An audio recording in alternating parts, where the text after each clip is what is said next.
Je déclare ouverte la 9440e réunion du Conseil de sécurité. À l'ordre du jour provisoire de cette réunion figure la question de la situation dans la région des Grands Lacs. L'ordre du jour est adopté. Conformément à l'article 37 du règlement intérieur provisoire du Conseil de sécurité, j'invite les représentants de la République démocratique du Congo et du Rwanda à participer à cette réunion. Il en est ainsi décidé. Conformément à l'article 39 du règlement intérieur provisoire du Conseil, j'invite les intervenants suivants à participer à cette réunion. Monsieur Wang Xia, envoyé spécial du secrétaire général pour la région des Grands Lacs. Son Excellence, Monsieur Joao Samuel Kaolo, secrétaire exécutif de la Conférence internationale pour la région des Grands Lacs, et Madame Joséphine Malimou Kono, présidente de la concertation des collectifs des associations féminines de la région des Grands Lacs. Il en est ainsi décidé. Le Conseil de sécurité va maintenant commencer l'examen du point 2 de l'ordre du jour. Je souhaite attirer l'attention des membres du Conseil sur le document S-2023-730. Il s'agit du rapport du secrétaire général sur la mise en œuvre de l'accord cadre pour la paix, la sécurité et la coopération pour la République démocratique du Congo et la région. Je donne maintenant la parole à Monsieur Wang Xia. Merci beaucoup, Monsieur le Président.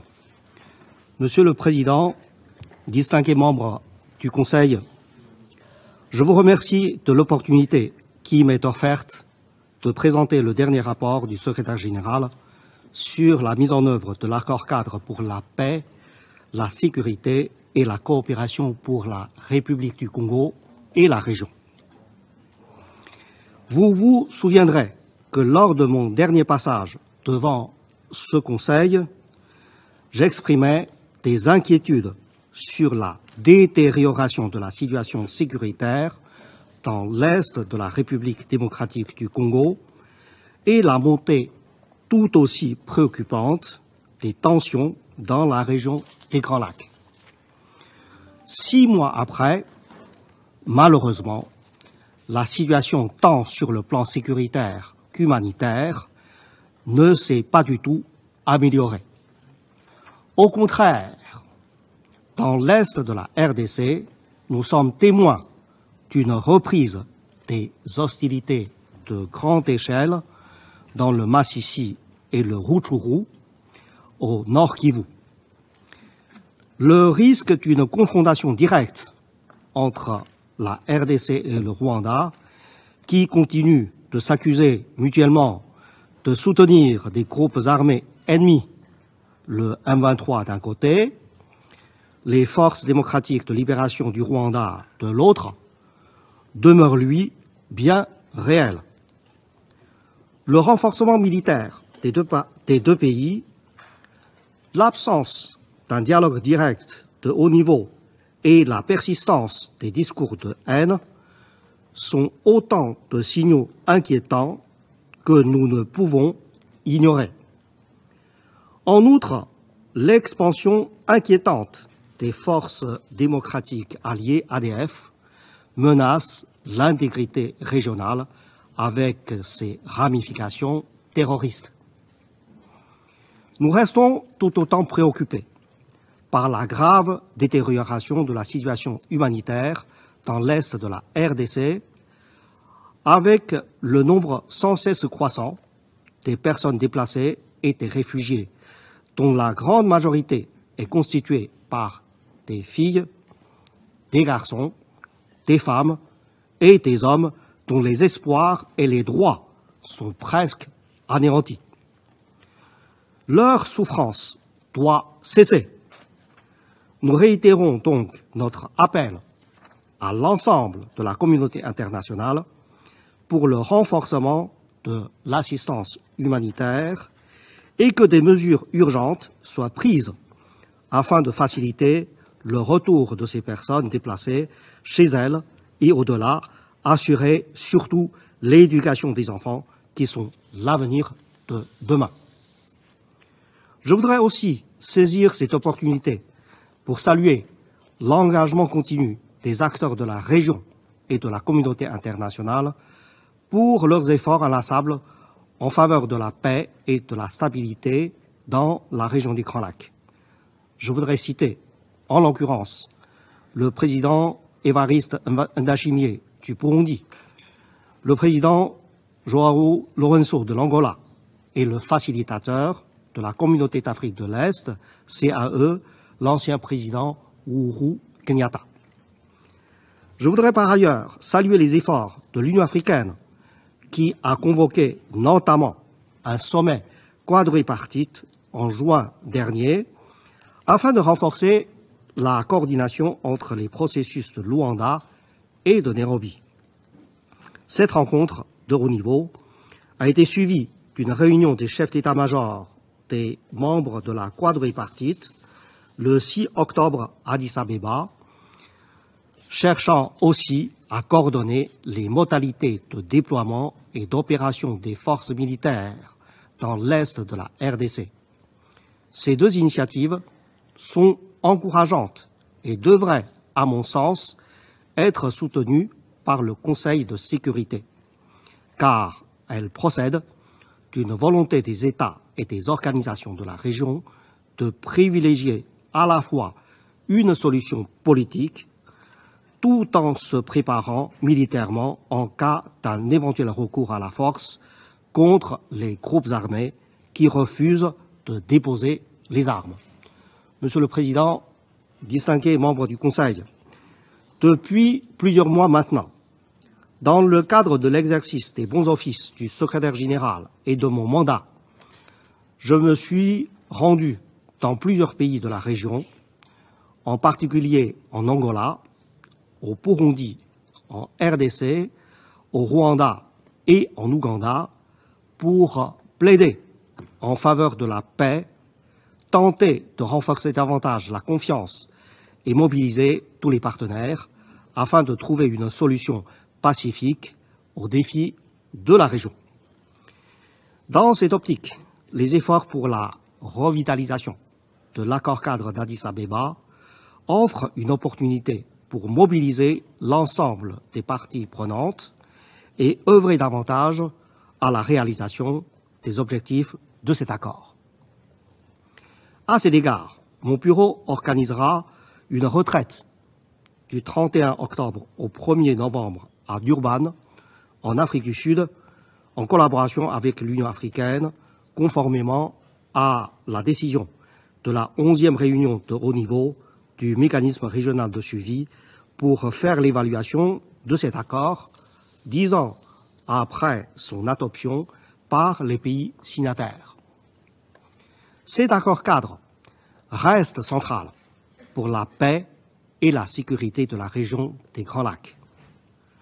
Dans le même ordre d'idées, je poursuivrai mon plaidoyer en faveur des mesures non militaires, notamment à travers la cellule opérationnelle du groupe de contact et de coordination, qui œuvre en complément au processus de paix en cours en vue du rapatriement des groupes armés étrangers dans leur pays d'origine.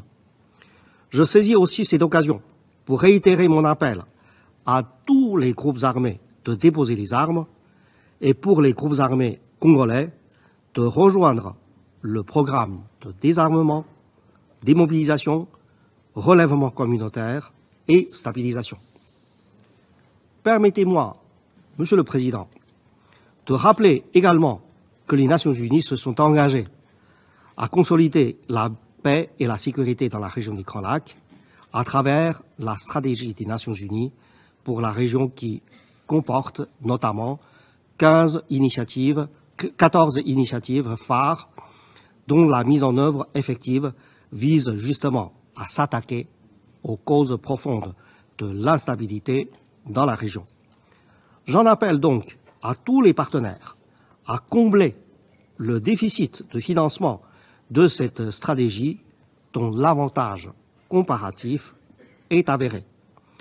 À cet égard, lors d'un forum de haut niveau consacré à la mise en œuvre de la stratégie régionale sur l'or artisanal, tenu en septembre dernier à Kinshasa et soutenu par mon bureau et le secrétariat de la conférence internationale sur la région des Grands Lacs, j'ai lancé un appel à tous les États membres de la CIRGL pour qu'ils mettent en œuvre sans délai la dite stratégie et le mécanisme régional de traçabilité qui en découle, eu égard à la corrélation forte existant entre l'exploitation et le commerce illicite de l'or artisanal et le financement des groupes armés opérant dans l'Est de la RDC.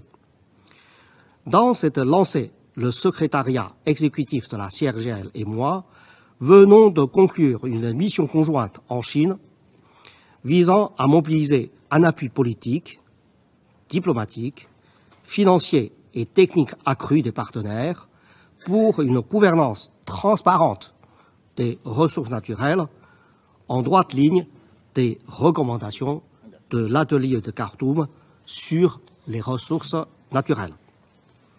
De même, à travers l'initiative phare relative à l'engagement des femmes sur les questions de paix et de sécurité, les Nations unies dans la région continuent à promouvoir la participation effective des femmes ainsi que celle des jeunes aussi dans les initiatives de dialogue politique. Ils ont un rôle et une responsabilité importants à jouer dans la recherche de la paix et de la sécurité dans la région. À cet égard, mon bureau continuera à appuyer des missions de plaidoyer par des femmes leaders, dont la plus récente s'est tenue fin août à Kinshasa et à Goma, dans le but de renforcer la promotion des femmes dans l'Est de la RDC et assurer leur plus grande inclusion dans les processus de paix. Monsieur le Président, je ne saurais conclure sans réaffirmer l'importance de privilégier la diplomatie et de poursuivre le dialogue pour une solution idoine aux défis du moment pour la paix, la stabilité et la prospérité dans la région des Grands Lacs.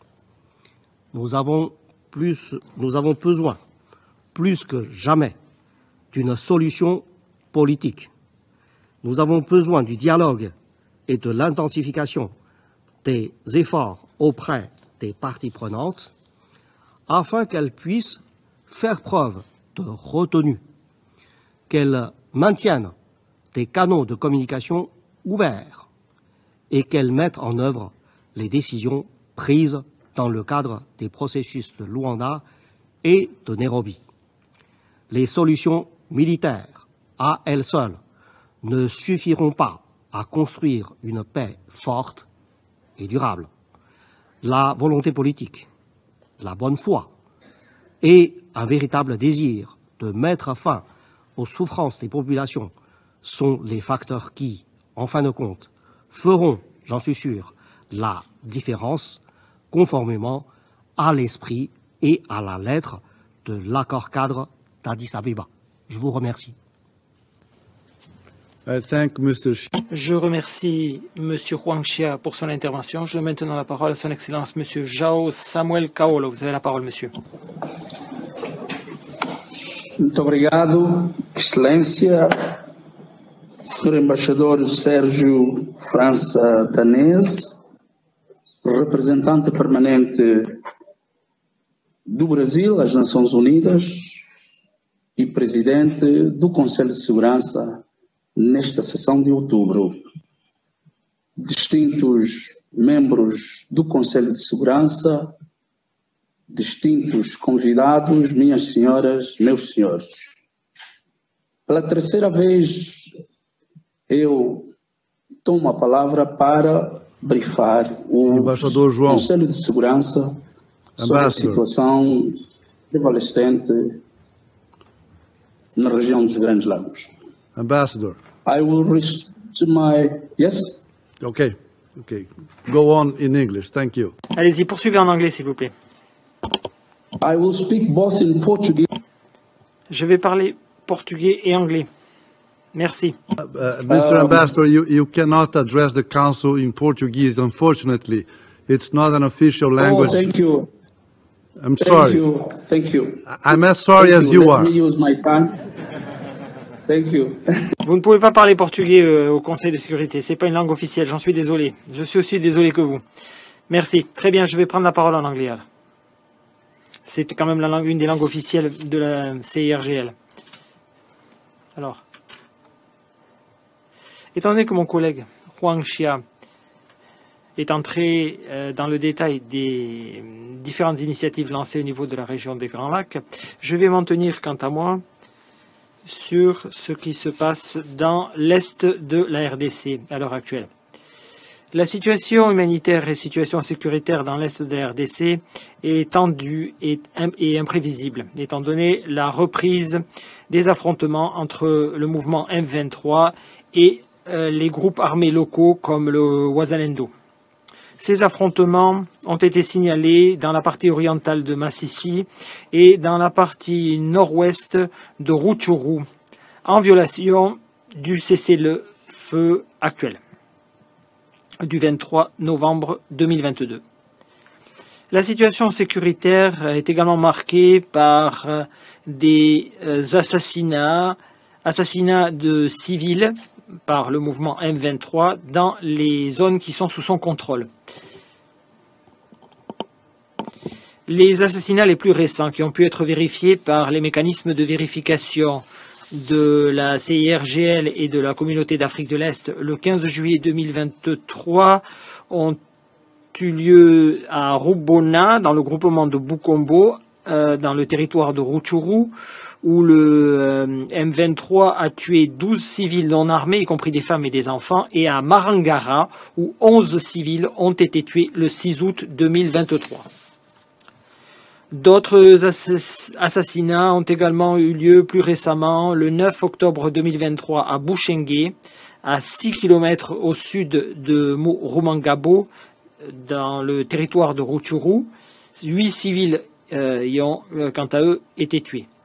Les mécanismes régionaux de suivi de la CIRGL et de la communauté d'Afrique de l'Est, qui sur ordre de la force régionale de la communauté d'Afrique de l'Est, pour y mener une mission de vérification, n'ont pas pu avoir accès à la zone concernée le 12 octobre 2023, étant donné que le M23 a mis un barrage routier en place à Mwaro.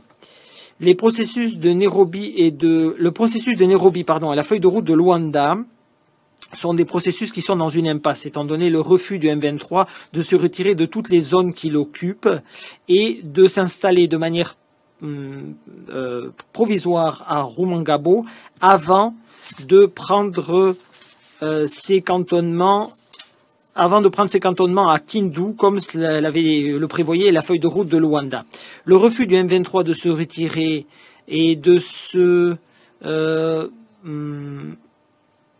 sa réinstallation dans certaines zones qui auparavant avaient été remis à la force régionale de la CAE dans le cadre de ces processus a débouché à mener à des tensions entre le M23 et les forces armées de RDC à Kanyamaoro et à des affrontements entre le M23 et le Wazalendo à Masisi et dans les territoires de Rutshuru, ce qui a causé le déplacement de population et a donc rendu la situation humanitaire encore plus intenable. Les routes et itinéraires d'approvisionnement et routes de communication qui étaient déjà ouverts sont maintenant menacés de clôture suite à cette situation. La violation permanente de l'accord de cessez-le-feu pourrait mettre en danger les progrès obtenus dans le cadre du processus de paix. Alors, je vais revenir sur la situation dans le Sud Kivu, la province d'Ituri et du Haut-Uélé. J'attire votre attention sur la nécessité de vous intéresser à ce qui se passe au Soudan et au Kenya, parce que la situation, par exemple, au Soudan menace l'existence même de ce pays. étant donné le conflit qui fait rage entre les forces armées soudanaises et les forces de soutien rapide. Enfin, j'appelle le Conseil de sécurité à s'intéresser à la situation, à s'intéresser aux activités de Ansar al-Sunna ou al-Jama, État islamique, dans le nord du Mozambique, qui continue d'avoir une incidence négative sur la situation sécuritaire dans les provinces voisines de Ntwara et Ruvuma de la République unie de Tanzanie.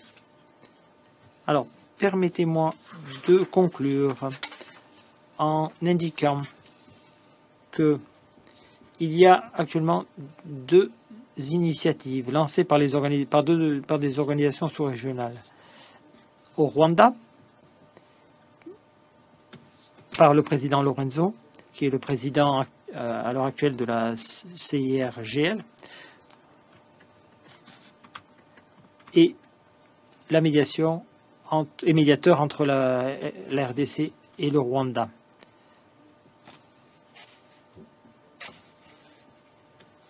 Il y a en outre une initiative du président du Burundi, qui est le président de la Commission d'Afrique de l'Est, et l'initiative également de l'ancien président Kenyatta. Nous appelons par votre entremise, Monsieur le Président du Conseil de sécurité de l'Organisation des Nations Unies, nous vous prions de bien vouloir soutenir ces initiatives de manière à ce que vous puissiez faire comprendre à tous les groupes armés qu'il est nécessaire de déposer les armes et de soutenir les initiatives qui ont été lancées par des organisations sous-régionales de concert avec l'Union africaine et les Nations unies. Monsieur le Président, je conclus en demandant à la communauté internationale de soutenir les institutions qui, sur le terrain, comme par exemple la Conférence internationale pour la région des Grands Lacs et le bureau de l'envoyé spécial pour la région des Grands Lacs, dans le soutien à la mise en œuvre de toutes ces initiatives. Nous avons ces derniers jours démontré qu'un partenariat stratégique entre les organisations des Nations Unies et les organisations locales, régionales et sous-régionales, que ce partenariat peut véritablement faire la différence en matière de mise en œuvre et d'harmonisation des différentes initiatives qui ont été lancées. Je vous remercie pour votre attention.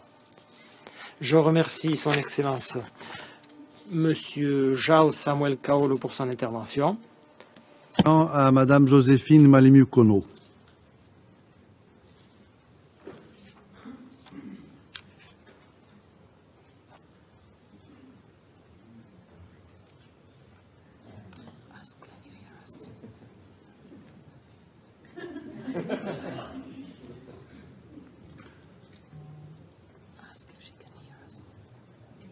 Vous pouvez nous entendre, Madame?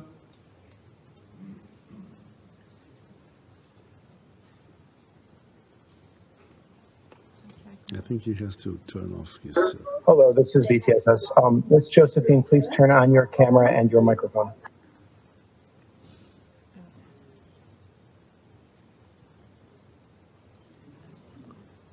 Nous ne vous entendons pas.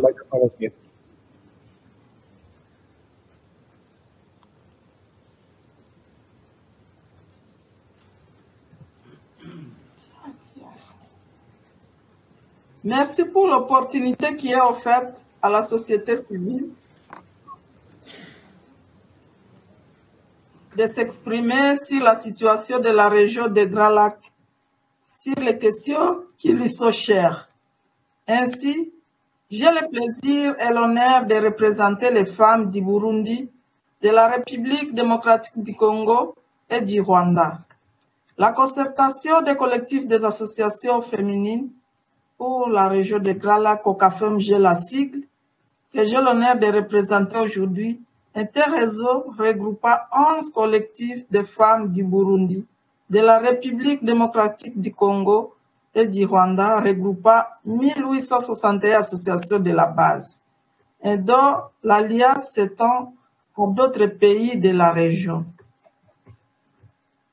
Comme vous le savez, depuis plus de 2 décennies, la région des Grands Lacs connaît des crises et des mouvements de population entre les pays, particulièrement entre le Burundi, la République démocratique du Congo, le Rwanda et leurs voisins respectifs.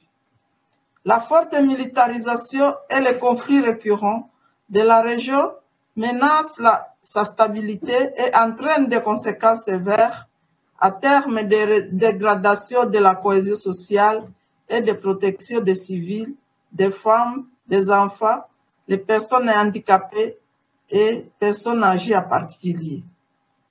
Les impacts des crises répétitives sur les femmes et les filles sont multiples. En effet, les déplacements des populations perturbent les parcours éducatifs des enfants, tant en cycle primaire que secondaire, et les filles sont 2 fois plus susceptibles que les garçons d'être exclus de l'école dans les zones en conflit. De ce fait, la situation de conflit dans la région des Grands Lacs amplifie les inégalités entre les femmes et les hommes. Un grand nombre d'enfants se trouvent actuellement dans des situations difficiles. En fait, en août 2023, nos équipes de Goma, dans la province du Nord Kivu, en RDC, avaient recensé au moins environ 27 441 enfants déplacés, dont 15 000 filles et 12 228 garçons, 250 enfants en situation de handicap, dont 14 filles et 102 garçons, 210 enfants chefs de ménage, dont 15 filles et 60 garçons et 71 mères adolescentes. 3 problèmes majeurs se dégagent du contexte de sécurité précaire que connaît la région. Il s'agit notamment de la faible cohésion des communautés transnationales, la faible protection des femmes et des filles contre les violences sexuelles basées sur le genre, les aspects politiques et des dialogues restreints aux voix des femmes. Le rôle des organisations de la société civile devient dès lors crucial et devrait être fortement renforcé pour constituer de véritables ponts entre les communautés et les gouvernements, mais aussi créer des espaces de redevabilité et de dialogue entre ces derniers. Sensibiliser les communautés à la culture de la paix, la tolérance et la non-violence. Mobiliser la base, les citoyens en tant que titulaires des droits. Monsieur le Président, distingués membres du Conseil, pour conclure, la COCAFEMGEL et ses alliés de la région voudraient saisir cette opportunité pour connaître les efforts déployés par les États de la région des Grands Lacs sous l'accompagnement des GARA de l'accord cadre pour la pacification de la région des Grands Lacs. Cependant, les mouvements des femmes émettent le souhait d'être plus impliqués pour participer activement dans le cadre de concertation et d'échanges de haut niveau suivant asseoir la paix, la sécurité durable. Nous demandons pour ce faire la tenue d'une session spéciale sur la situation des Grands Lacs à laquelle nous pourrons, en tant que femmes, représenter notre agenda pour la paix et la sécurité. Le renforcement des groupes marginalisés, les femmes, les jeunes, les handicapés, à travers des projets transfrontaliers financés par les partenaires pour mieux contribuer au dialogue et au processus de pacification, de résolution des conflits et de consolidation de la paix. Une participation égale, directe et influente de la société civile, des jeunes, des femmes et des personnes handicapées de la région au sein de tous les processus de paix soutenus par les Nations Unies et les partenaires internationaux. l'appui aux initiatives locales et communautaires de consolidation de la paix, basées sur les besoins sensibles au genre, conformément au programme d'action Femmes, Paix, Sécurité dans la région des Grands Lacs, l'appui aux initiatives de réponse urgente humanitaire à faveur des femmes déplacées suite notamment au conflit du Nord Kivu en RDC. L'appui de la mise en place d'un mécanisme régional pour l'implication des femmes dans l'exploitation minière et dans l'entrepreneuriat des femmes, y compris les commerces intracommunautaires et transfrontaliers. La promotion et institutionnalisation de l'approche psychosociale communautaire dans la recherche de la paix et la sécurité, la prévention des conflits et la lutte contre les violences basées sur le genre. Dans ce souci d'améliorer la protection des femmes et des enfants en situation de déplacement face aux abus et violences au sein des camps de déplacés, familles d'accueil, mais aussi d'assurer le droit à l'éducation, nous recommandons ce qui suit. Le renforcement des dispositions de lutte contre toute forme de violence basée sur le genre par l'arrestation et la tradition à justice des acteurs et à travers une application stricte des lois en vigueur. La réhabilitation des infrastructures et équipements scolaires en destruction et la mise en place des mécanismes d'intégration facile, sécurisés par les enfants, filles et garçons dans les structures scolaires et communautaires hautes. Monsieur le Président, distingués membres du Conseil, au regard du contexte global, à plusieurs défis que connaît le monde, nous plaidons pour que la situation des femmes et des filles de la région des Grands Lacs reste une priorité du Conseil de sécurité des Nations Unies. C'est à ce terme que la concertation des collectifs des associations féminines pour la région des Grands Lacs essaye de parler à une seule voix, en espérant que notre plaidoyer sera attendu comme une seule voix. Je voudrais, pour terminer, apprécier la coopération avec le bureau de l'envoyé spécial, du secrétaire général des Nations Unies pour la région des Grands Lacs et la CIRGL pour leur accompagnement. Et notre gratitude à l'endroit des ambassadeurs Higcha et Joao Kaol pour leur soutien continu à la COCAFEMGEL, mais également à l'endroit de l'envoyé spécial de l'Union africaine pour les femmes, la paix et la sécurité. Et les autres femmes leaders de la République démocratique du Congo et de la région qui continuent de mener et plaidoyer haut et fort pour l'inclusion et la protection des femmes de la région des Grands Lacs. Je vous remercie pour votre aimable attention. Merci beaucoup.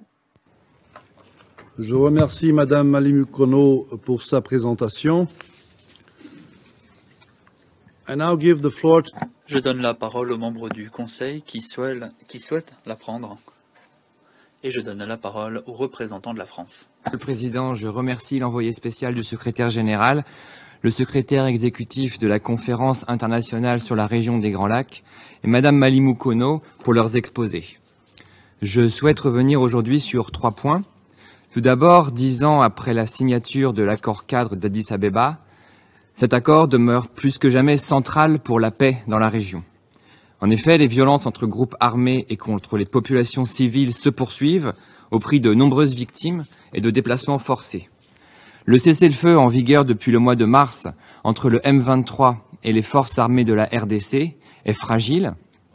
Nous appelons tous les acteurs à préserver ce cessez-le-feu qui est un acquis important pour la sécurité dans la région.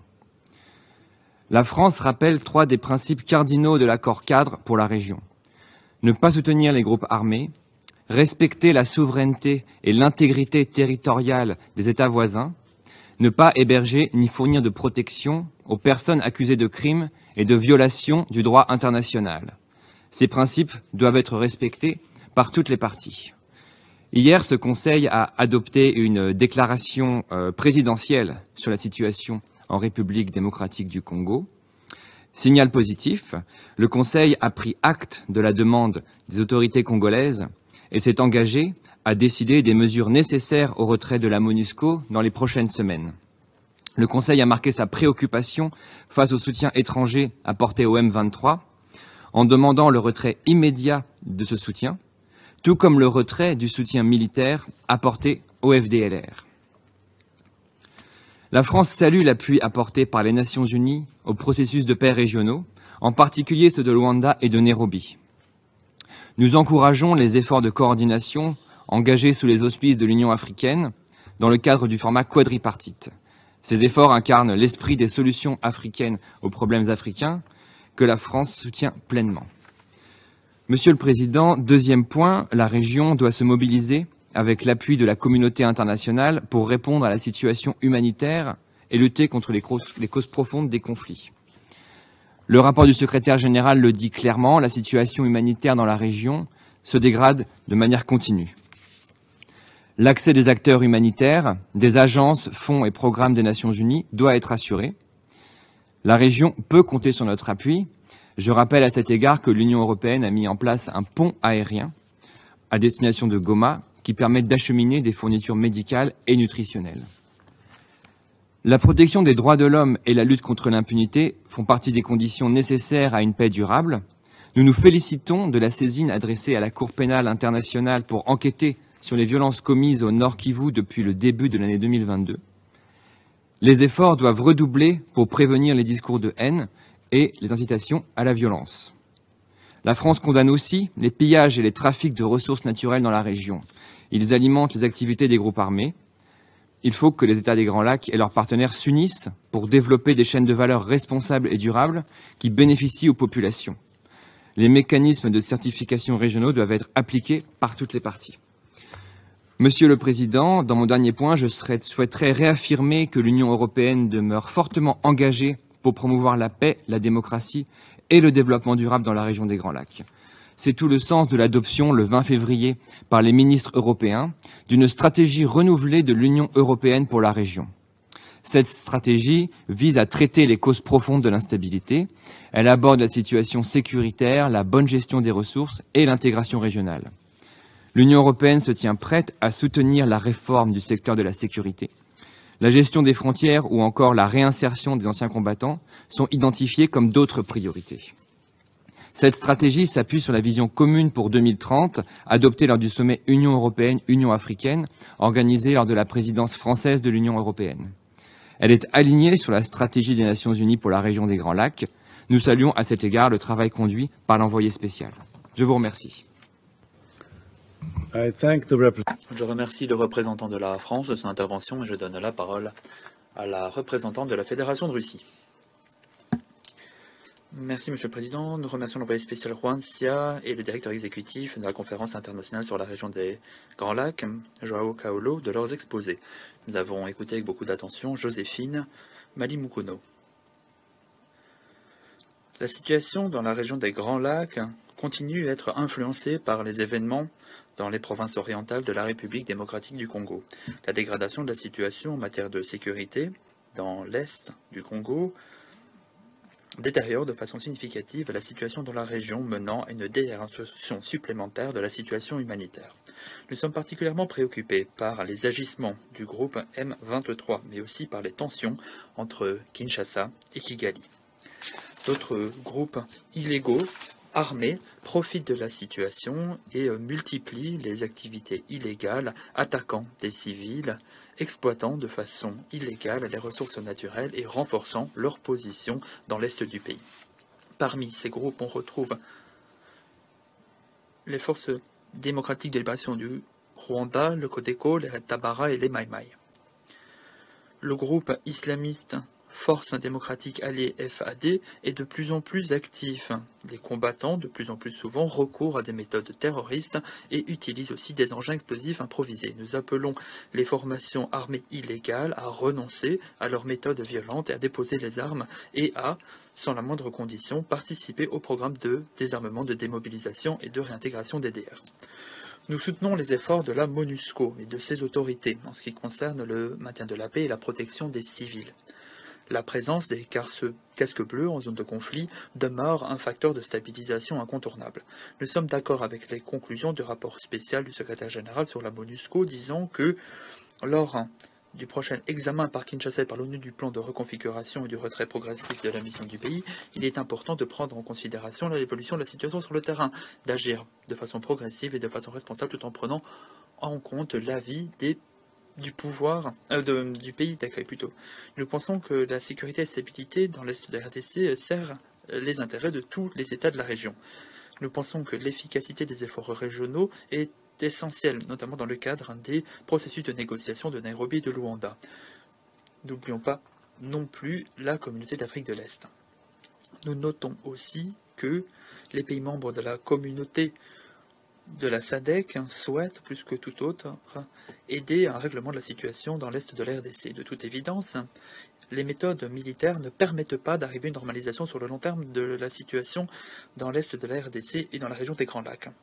Sans un dialogue franc et honnête, direct entre tous les acteurs de la région et sans une prise en compte de tous les intérêts mutuels en matière de sécurité, la spirale de la violence continuera de s'accélérer. Nous appelons une cessation totale des activités militaires et des combats et à une mise en œuvre de la feuille de route de Luanda, pleine et entière, afin de parvenir à des conditions propices à la promotion du processus de négociation congolais et une reprise des relations de bon voisinage entre RDC et le Rwanda. Il est aussi important de redoubler d'efforts pour mettre en œuvre les dispositions phares de l'accord cadre sur la paix, la sécurité et la coopération dans les régions orientales de la RDC et dans la région des Grands Lacs. Nous nous félicitons de la volonté de l'Union africaine de participer au renforcement de ce document. De notre côté, nous continuerons à aider à la stabilisation dans la région des Grands Lacs en essayant de promouvoir le dialogue et la coopération constructive entre tous les acteurs. Nous continuerons aussi à soutenir les activités de l'envoyé spécial du secrétaire général Huang Xia visant à alléger les tensions dans la région. Je vous remercie de votre attention.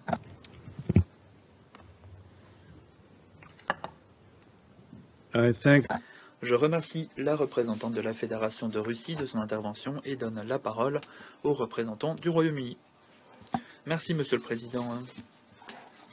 Merci à l'envoyé spécial de son exposé. Merci à Monsieur Kaolo et à Madame Malimukono de leurs interventions. Le Royaume-Uni est profondément préoccupé par la violence et par la situation humanitaire qui se détériore dans la région des Grands Lacs et par l'escalade des combats entre les groupes armés dans le Nord Kivu. Nous demeurons préoccupés par la détérioration de la situation humanitaire dans la région des Grands Lacs, notamment le déplacement de grande ampleur de personnes fuyant leur logement, sans oublier les niveaux de violence sexuelle élevés, notamment dans les camps de déplacés. Le Royaume-Uni soutient pleinement le travail mené par la MONUSCO, surtout en matière de protection des civils. Nous savons que la RDC souhaite désengager la MONUSCO et nous voulons participer à cette initiative pour que le départ se fasse de façon progressive. Un départ précipité créerait un vide sécuritaire en RDC, ce qui ferait que des centaines de milliers de civils seraient en situation de risque, exacerbant encore davantage la situation humanitaire. Monsieur le Président, nous nous félicitons de la réduction des incidents de violence transfrontalière entre la RDC et le Rwanda, mais nous demeurons vivement préoccupés par la rhétorique incendiaire des deux pays. Nous avons demandé Kigali et Kinshasa à participer à un dialogue actif et à rétablir la confiance, reconnaissant que une erreur de calcul pourrait avoir des coûts très lourds. Le Royaume-Uni se félicite aussi du fait que la région des Grands Lacs bénéficie des initiatives des présidents Lorenzo, Nedia Michini, Kingop et de l'ancien président Kenyatta. Nous réaffirmons notre soutien au processus de Luanda et de Nairobi. Nous appelons les pays de la région à revitaliser ces processus et à traduire leurs engagements en des actions tangibles pour que les défis sécuritaires puissent être relevés ensemble et pour que l'action militaire soit améliorée tout en réduisant la violence. Monsieur le Président, le Royaume-Uni est fermement convaincu que c'est grâce au dialogue et non à la violence qu'on parviendra à une paix pérenne dans la région des Grands Lacs. Et à ces fins, nous continuerons à consentir des efforts diplomatiques au niveau régional et que nous continuerons à inviter tous les membres du Conseil à soutenir la paix et la stabilité dans la région des Grands Lacs. Je vous remercie. Je remercie le représentant du Royaume-Uni de son intervention et donne la parole à la représentante du Japon. Merci, Monsieur le Président. Qu'il me soit permis d'exprimer ma gratitude à l'envoyé spécial Huang Xia et au secrétaire exécutif de la CRGL, M. Kaolo, et à Mme Malimukono de leurs exposés respectifs. Je me félicite aussi de la participation des représentants de la RDC et du Rwanda à la présente réunion. Nous continuons de voir, et c'est préoccupant, que la violence aggrave les crises sécuritaires et humanitaires dans les régions orientales de la RDC à cause des groupes armés, et nous sommes préoccupés par les tensions de plus en plus vives entre la RDC et le Rwanda. Il est nécessaire que les pays signataires, notamment la RDC, et que les garants mettent en œuvre pleinement l'accord cadre paix, sécurité et coopération de la RDC et la région à tous les niveaux, que ce soit au niveau national, régional ou international. Le Japon se félicite de l'adoption du communiqué de la 11e réunion de haut niveau du mécanisme de suivi régional du cadre adopté le 6 mai. L'accord doit mener à un élan supplémentaire dans les efforts régionaux et doit continuer à être un cap qui nous permettra de nous guider à l'avenir. Comme les dirigeants de la région l'ont demandé, une évaluation sincère, indépendante et franche de la mise en œuvre de l'accord cadre est nécessaire si nous voulons continuer à prendre des mesures allant dans le bon sens. Le processus de Nairobi et le processus de Luanda jouent un rôle prépondérant dans les initiatives de paix régionales. Tous les groupes armés doivent respecter une cessation immédiate des hostilités et participer pleinement à ces processus. Tout soutien à tout groupe armé qui aggrave une situation régionale déjà peu enviable doit cesser immédiatement. Une coordination étroite est absolument nécessaire pour toutes les initiatives de paix afin de maximiser leurs effets et ensuite de parvenir à l'objectif final. Le sommet quadripartite du 27 juin entre la CAE, la Commission économique des États d'Afrique centrale, la CRGL et la SADC, sous l'égide de l'Union africaine, a jeté des bases solides d'une coordination raffermie. Une planification conjointe à plusieurs niveaux, telle que convenue, devrait être utilisée pleinement pour harmoniser davantage les initiatives régionales. L'envoyé spécial Huang Xia et son bureau peuvent jouer un rôle significatif pour justement permettre l'aboutissement de ces efforts. La complexité des défis de la région exige de notre part une approche à la fois transfrontalière et globale fondée sur l'axe paix-développement humanitaire. Cette approche est nécessaire à la lumière des défis, notamment de l'exploitation illégale des ressources naturelles, qui demeure une des sources principales du conflit. Toutes les parties prenantes doivent participer à une gestion plus transparente, à un meilleur contrôle des frontières et une coopération judiciaire pour la promotion du commerce et du développement légitime. Monsieur le Président, nous sommes très préoccupés par la détérioration de la situation humanitaire et par les violations des droits de la personne et par les atteintes qui s'accumulent dans la région. Des violations graves continuent dont les enfants sont victimes et la violence basée sur le genre sont préoccupants. Le Japon accorde une grande importance à la promotion de la participation des femmes et des jeunes au processus de paix et au processus politique. Et à cet égard, nous saluons les efforts des entités régionales et internationales, notamment de la MONUSCO, d'ONU Femmes, du Forum régional des femmes de la CRGL, sans oublier les efforts du Forum jeunesse régional de la CRGL. Le Japon continuera à jouer son rôle afin de promouvoir une région des Grands Lacs qui soit à la fois prospère et en paix. Je vous remercie, Monsieur le Président. Je remercie la représentante du Japon de son intervention et donne la parole à Malte. Merci, Monsieur le Président.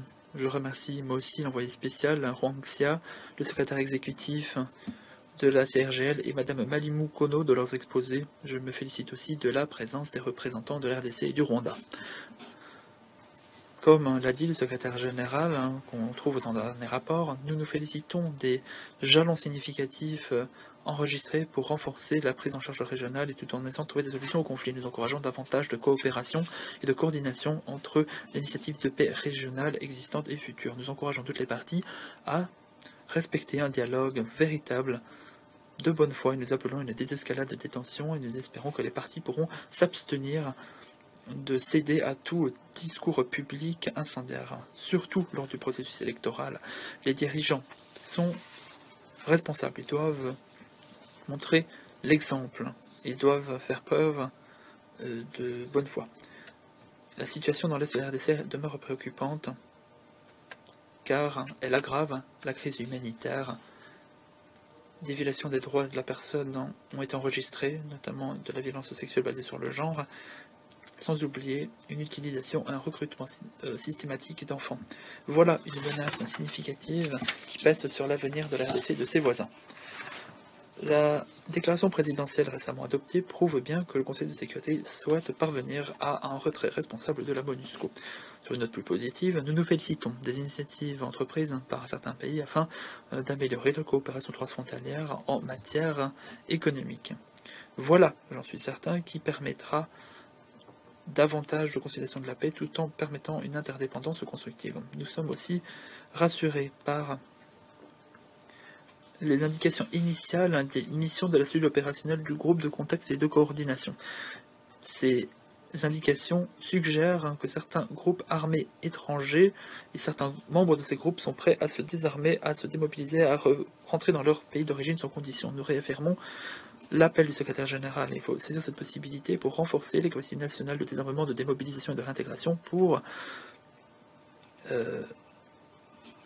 gérer comme il se doit les anciens combattants et les personnes à charge. En ce qui concerne les causes profondes du conflit, l'exploitation illicite et le commerce de ressources naturelles venant de l'Est de la République démocratique du Congo et de la région continuent d'alimenter de façon significative la crise en cours. Nous soutenons l'envoyé spécial des Nations Unies qui a mis cet objectif au cœur de son mandat et nous félicitons l'initiative, comme celle mentionnée dans le rapport du secrétaire général, qui vise à une gestion plus responsable de la chaîne d'approvisionnement aurifère. Monsieur le Président, la situation humanitaire dans la région des Grands Lacs demeure une source de préoccupation très nette. Les déplacements forcés de grande ampleur ont renforcé les besoins humanitaires et de protection de millions de personnes. 25,8 millions de personnes en RDC et 7,7 millions de personnes au Soudan du Sud sont confrontées à une situation d'insécurité alimentaire grave. En outre, des millions de personnes déplacées rentrent chez elles. Nous soulignons les efforts du Haut-Commissariat aux droits de l'homme et les efforts du Bureau de l'envoyé spécial qui essaye de raviver le mécanisme tripartite sur le retour des réfugiés entre la République démocratique du Congo et le Rwanda. L'Organisation mondiale pour les migrations continue à fournir une assistance multisectorielle aux personnes touchées dans les déplacements et continue d'aider les communautés d'accueil. En conclusion, Monsieur le Président, nous sommes vraiment convaincus du fait que les principes et les engagements figurant dans l'accord cadre paix, sécurité et coopération demeurent pertinents. Nous nous félicitons des résultats enregistrés lors de la 11e réunion du mécanisme de suivi régional et à cet égard, une évaluation franche, indépendante et sincère de la mise en œuvre de l'accord cadre et des recommandations permettront, j'en suis certain, d'en améliorer l'efficacité. Je vous remercie, Monsieur le Président. Je remercie le représentant de Malte de son intervention et donne la parole au représentant de la Chine. Monsieur le Président, je remercie le représentant spécial, Monsieur Wang Hongxia, et l'ambassadeur Samuel Kaholo pour leurs interventions. Je salue la présence parmi nous du représentant de Rwanda de la RDC. Je remercie également Madame Malimu Kuno pour son intervention. Depuis quelque temps déjà, les pays de la région des Grands Lacs ont beaucoup fait pour renforcer la coordination, pour promouvoir un développement commun et une sécurité collective. Ces pays sont cependant confrontés à plusieurs défis, des crises humanitaires, des conflits violents. La situation dans la région des Grands Lacs affecte la totalité de la sécurité de l'Afrique. La communauté internationale devrait donc fournir un soutien plus constructif au développement et à la paix régionale. Je voudrais revenir sur 3 points. Tout d'abord, nous devons maintenir la sécurité collective de la région. La question dans l'est de la RDC est une menace pour la sécurité de la totalité de la région. Nous saluons le rôle des pays africains en la matière. L'Union africaine a mobilisé toutes les organisations régionales. Un sommet tripartite a été organisé par plusieurs organisations régionales pour soutenir la sécurité et la coopération entre la RDC et les pays de la région. Les pays de cette région sont une communauté dont la sécurité est inséparable. Le processus de Nairobi et de Luanda devrait être mis à contribution. Ceci devrait encourager les groupes armés à renoncer aux armes et à apaiser les tensions par le biais du dialogue. Nous nous félicitons des bons offices de l'envoyé spécial M. Roy concernant la RDC. Le Conseil de sécurité devrait continuer de soutenir ses travaux, ses efforts et de fournir l'assistance nécessaire, également au processus de paix régional. Ensuite, nous devons soutenir les institutions des Nations Unies. Celles-ci doivent continuer de jouer leur rôle. À l'heure actuelle, la MONUSCO et son avenir fait l'objet de l'attention de toutes les parties. La déclaration présidentielle adoptée hier par le Conseil a pris des dispositions en la matière. Dans la gestion de la transition de la MONUSCO, nous devrions réfléchir à l'amélioration des missions des institutions spécialisées pour qu'elles répondent mieux aux besoins des pays de la région comme la RDC et renforcent l'approfondissement de la coopération entre les Nations Unies et la région. Le bureau de l'envoyé spécial devrait jouer un rôle fondamental, étant donné qu'il comprenne très bien les inquiétudes des pays de la région, devrait renforcer la coordination avec les équipés des Nations Unies et d'autres institutions, et ainsi soutenir la transition au niveau de la MONUSCO. Nous soutenions le travail de l'envoyé spécial qui s'efforce de mettre en œuvre la stratégie et le plan d'action des Nations Unies pour la région des Grands Lacs et de mobiliser les ressources de la communauté internationale pour obtenir davantage de résultats. Troisièmement, nous devons soutenir le développement commun de la région. La région des Grands Lacs est très riche en ressources naturelles. Elle a un potentiel très fort en matière de développement. Des efforts devraient donc être déployés pour soutenir les pays de la région, pour qu'ils renforcent leur coopération au service du développement et qu'ils promeuvent le développement au service de la paix.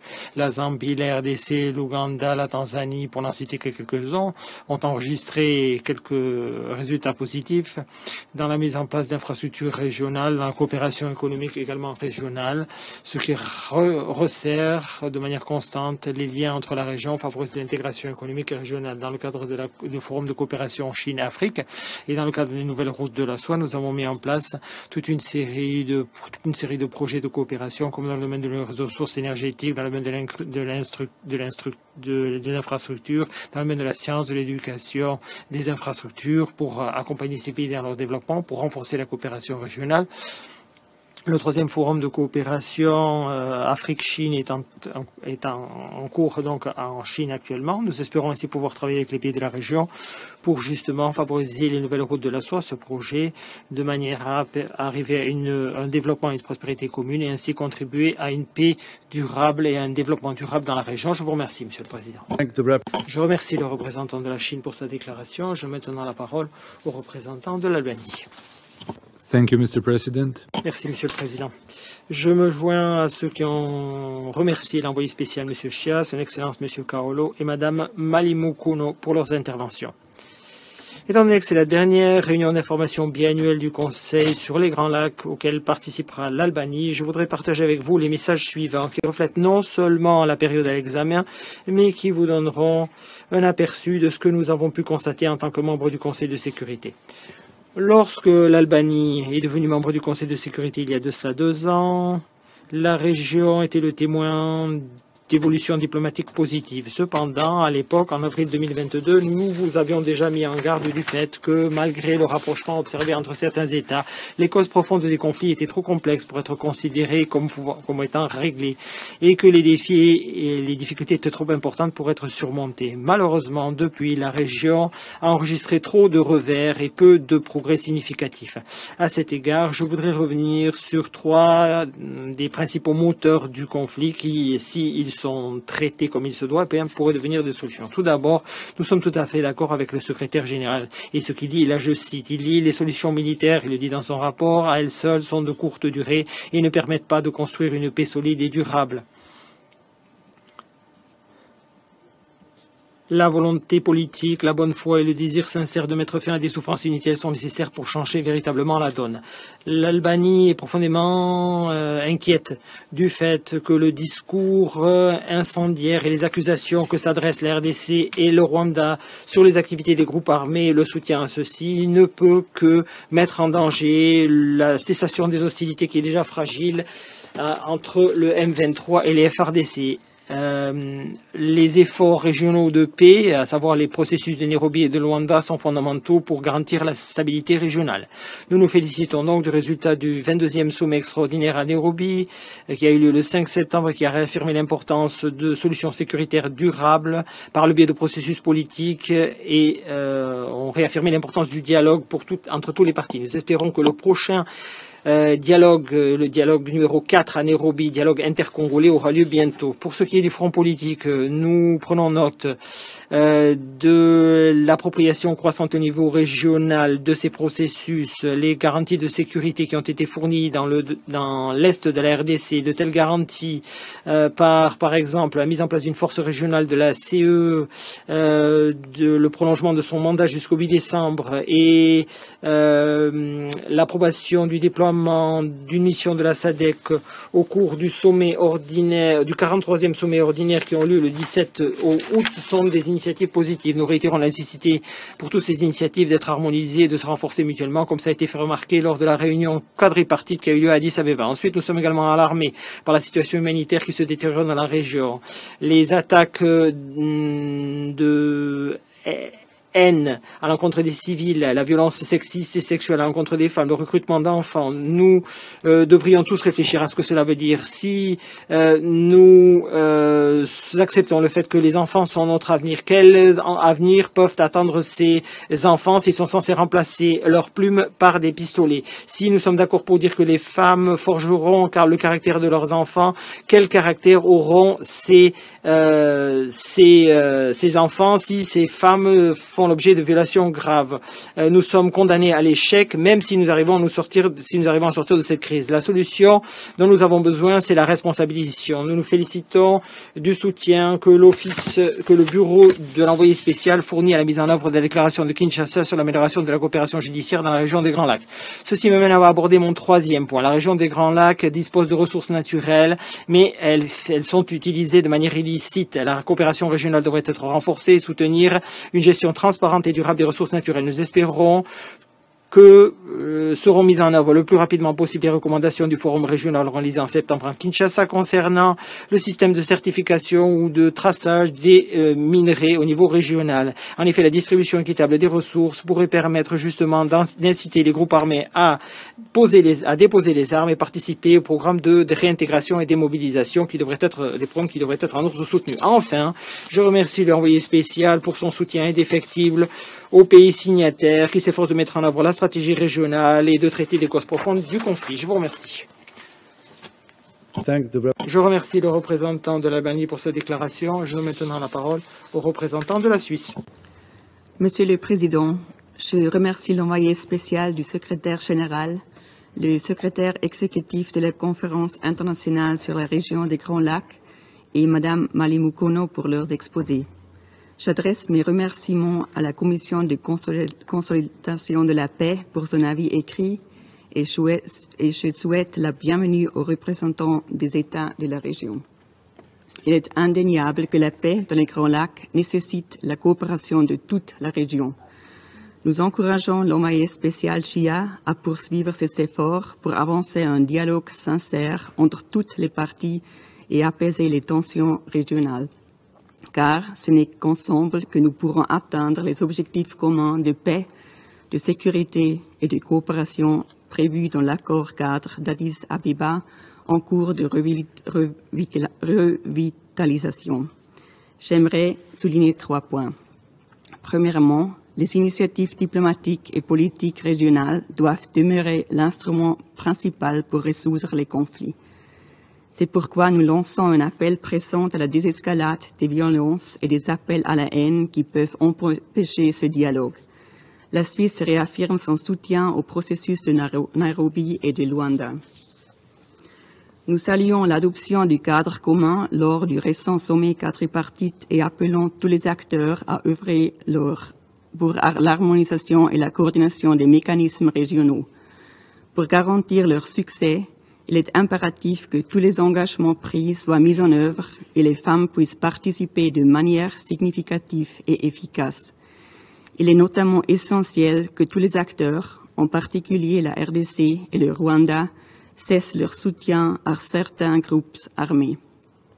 Deuxièmement, les causes profondes des conflits doivent être traitées pour atteindre une paix durable.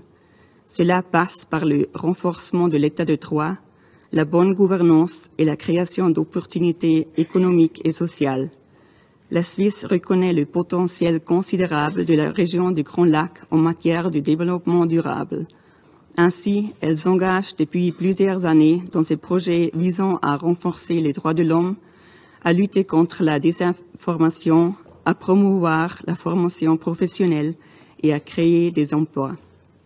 Par ailleurs, il est urgent de mettre en place une gestion responsable des ressources naturelles qui représentent une source de prospérité pour les populations des Grands Lacs.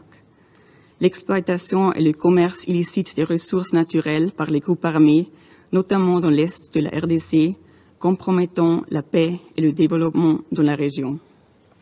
La Suisse soutient également les autorités congolaises dans l'avancement du programme DDRCS.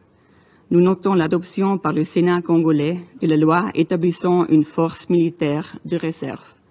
Nous encourageons les autorités à assurer que cela ne conduise pas à l'intégration de facto de membres des groupes armés au sein des FARDC. Ceci irait à l'encontre de l'esprit des principes établis dans la stratégie nationale pour la mise en œuvre du PDDRCS. Troisièmement, le respect du droit international est essentiel pour parvenir à une paix durable. Alors que les attaques des groupes armés contre les populations civiles continuent, la Suisse appelle toutes les parties à respecter les obligations qui leur incombent en vertu des droits de l'homme et du droit international humanitaire. Comme communiqué par la réunion quadripartite des chefs d'état-major au début du mois, des couloirs humanitaires doivent être mis en place pour faciliter l'assistance humanitaire rapide et sans entrave aux populations. La Suisse accorde une attention particulière au respect des droits des femmes et des filles, compte tenu du nombre alarmant de cas de violences sexuelles vérifiés dans l'est de la RDC. Nous sommes préoccupés par les niveaux élevés d'exploitation sexuelle systématique dans et autour des camps de déplacés, notamment à Goma. Ainsi, nous encourageons les États de la région à prendre toutes les mesures nécessaires pour protéger la population civile et lutter contre l'impunité. Monsieur le Président, alors que la poursuite des initiatives régionales demeure cruciale, il est impératif d'assurer la mise en œuvre des engagements déjà pris et de s'attaquer aux causes profondes des conflits. Dans un contexte d'insécurité et de tensions régionales croissantes, et la transition en cours de la MONUSCO, la Suisse appelle à la retenue et au respect du droit international par toutes les parties. Je vous remercie. Je remercie la représentante de la Suisse pour sa déclaration. Je donne maintenant la parole au représentant du Ghana. Monsieur le Président, merci de m'avoir accordé l'usage de la parole. Sachez que j'ai l'honneur de faire cette déclaration au nom des membres africains du groupe des membres africains du Conseil de sécurité, le groupe A3. Le A3 souhaite exprimer sa reconnaissance à M. Huang Xia, qui est l'envoyé spécial du secrétaire général pour la région des Grands Lacs. Nous le remercions pour son exposé circonstancié. Nous le remercions également pour sa participation active et les efforts qu'il déploie pour consolider la paix dans la région des Grands Lacs. Nos remerciements vont également à son Excellence, M. Jao Samuel Kaolo, secrétaire exécutif de la conférence internationale pour la région des Grands Lacs, la CIRGL, et à Mme Malimou Komo pour leurs interventions. Le groupe A3 se félicite de la présence parmi nous des représentants de la République démocratique du Congo et du Rwanda. Nous espérons écouter leur point de vue en tant que pays concerné de la région. Notre intervention se limitera aujourd'hui aux situations humanitaires, sécuritaires, politiques et économiques. Monsieur le Président, nous restons profondément préoccupés par la situation sécuritaire particulièrement tendue et imprévisible dans la région. Nous réitérons dans les termes les plus forts notre condamnation de tout acte de violence, violation des droits humains et abus perpétrés principalement à l'encontre de civils par les groupes terroristes et armés, y compris le mouvement M23, les ADF, les FDLR et Codeco, entre autres. Nous réitérons l'appel que nous avions lancé pour qu'intervienne une cessation immédiate de tout le soutien aux groupes armés, et nous faisons remarquer que la fourniture et nous faisons remarquer que la fourniture de soutien aux groupes armés présents en RDC déstabilise non seulement ce pays, mais la région dans son ensemble. Nous faisons l'écho du secrétaire général qui a lancé un appel à tous les groupes armés étrangers, tous les groupes congolais pour qu'ils déposent immédiatement et sans condition leurs armes et se lancent dans un processus de désarmement le plus vite possible. Nous exigeons en particulier la fin de toute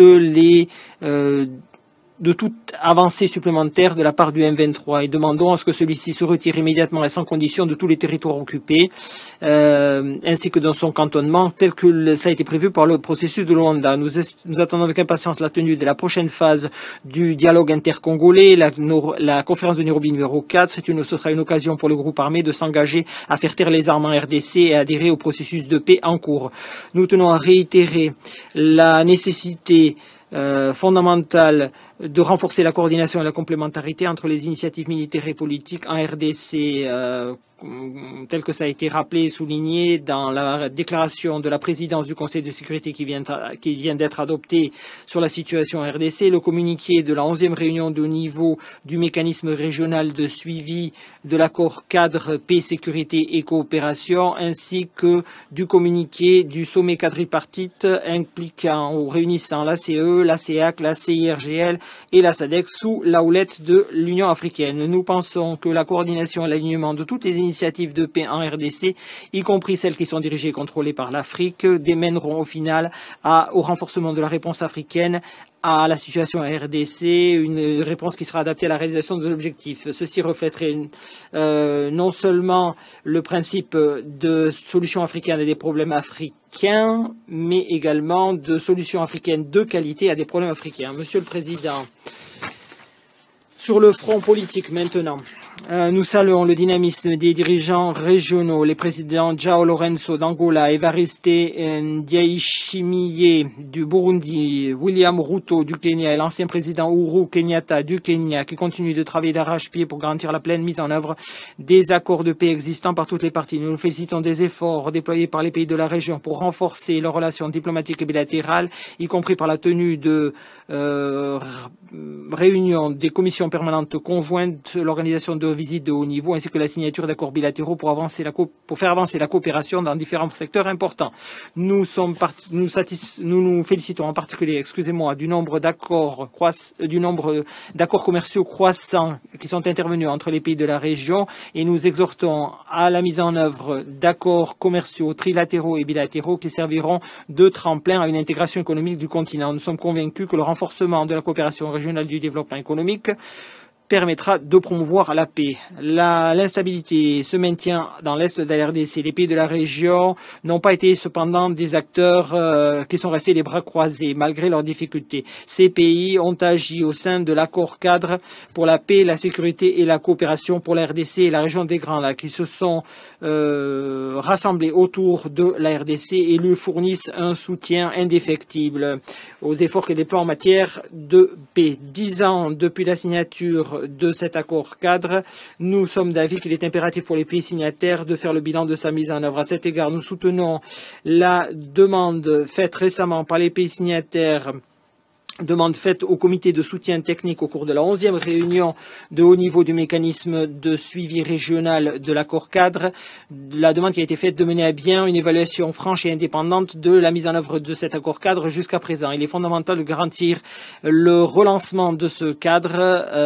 Ce relancement doit se faire sur la base d'une volonté politique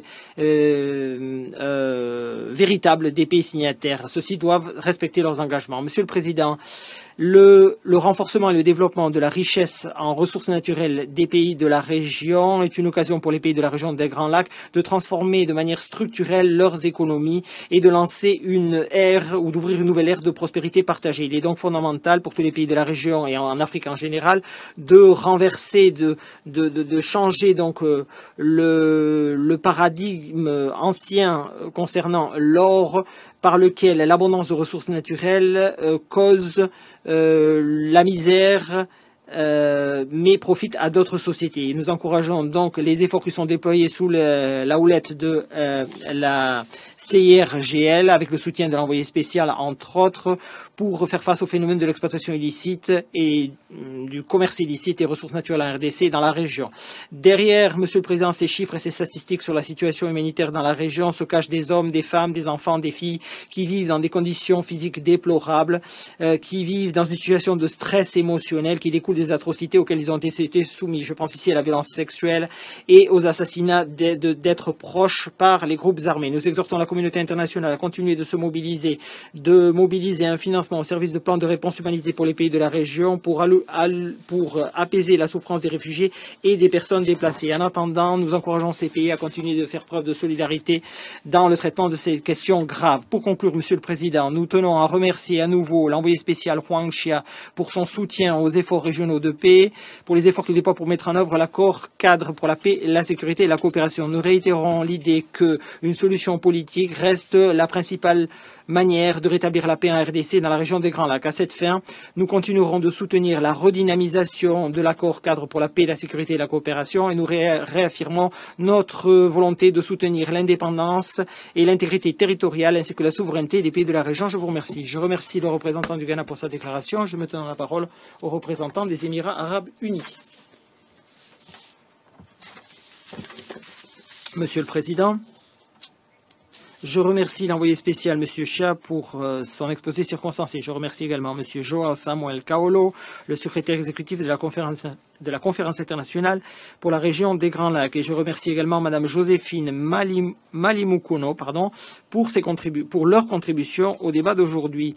Je salue la présence parmi nous des représentants de la République démocratique du Congo et du Rwanda. Monsieur le Président, les Émirats arabes unis sont conscients du rôle fondamental que jouent les États de la région des Grands Lacs dans les efforts qui sont déployés pour stabiliser le continent. Ceci couvre la mise en œuvre, par exemple, de l'accord cadre de 2013 pour la paix, la sécurité et la coopération dans la région des Grands Lacs. Dans le même état d'esprit, je voudrais également revenir sur 3 points qui permettraient, je crois, de ramener la sécurité, la stabilité et la prospérité à la région. Tout d'abord, il est important de relancer les engagements pris au service d'un règlement politique de la crise régionale actuelle. Il est fondamental de continuer de renforcer la coordination entre les initiatives régionales, y compris les processus de Nairobi et de Luanda. Ceux-ci ont pour but de soutenir les efforts de paix en République démocratique du Congo.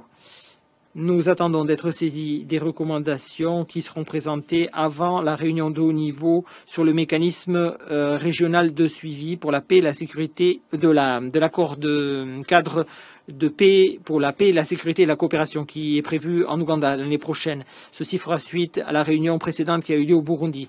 En effet, relancer cet accord cadre est fondamental pour soutenir la stabilité dans la région. Nous pensons que les efforts qui ont été réalisés et consentis pour évaluer les progrès réalisés dans la mise en œuvre de la feuille de route de Luanda, notamment les engagements qui ont été pris, y compris les efforts qui sont déployés par le président Lourenço, qui s'est engagé à tenir des réunions à intervalles réguliers avec les partis régionales,